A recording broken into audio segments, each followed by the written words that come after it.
AITA for keeping my website up after being asked to remove it. Back in November 2018, I was arrested at work in front of my boss and coworkers. It was one of the most humiliating experiences of my life. When I got to the police station, I learned I was being charged with multiple felonies, which completely blindsided me. Thankfully, I managed to stay calm and hired a criminal defense attorney instead of talking to the detective. I spent my entire savings of $13,000 on legal fees, which left me unable to pay my bond. As a result, I ended up spending 54 days in jail. At a status hearing, my attorney presented video evidence showing I was 3 hours away from where the crimes occurred, and all my charges were dismissed.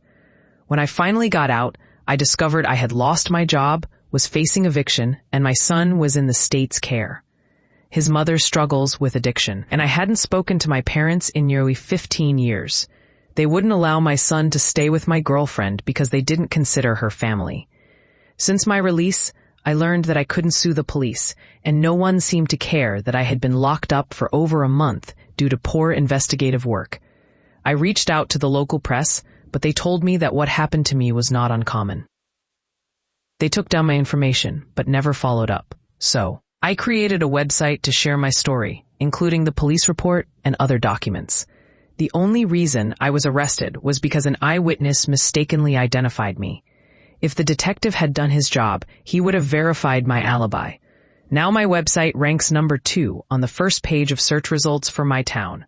I live in a tourist area, and my web traffic has skyrocketed, which seems to have caught the attention of someone important recently. I received a cease and desist letter, which I showed to my attorney. He assured me that sharing my experience online isn't illegal and everything I wrote is either factual or my opinion, protecting me from a defamation lawsuit.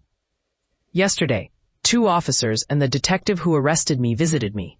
He offered an apology, saying, "Mistakes can happen." They then asked me to take down my website. I told them I would consider deleting it if the detective left his job and never worked in law enforcement again. Unsurprisingly, that's not happening. After their visit, I felt even more frustrated. The detective's apology seemed insincere, aimed only at getting me to remove my website.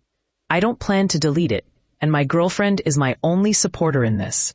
My friends think I'm being spiteful and suggest I just take it down. So, AITA for keeping my website up.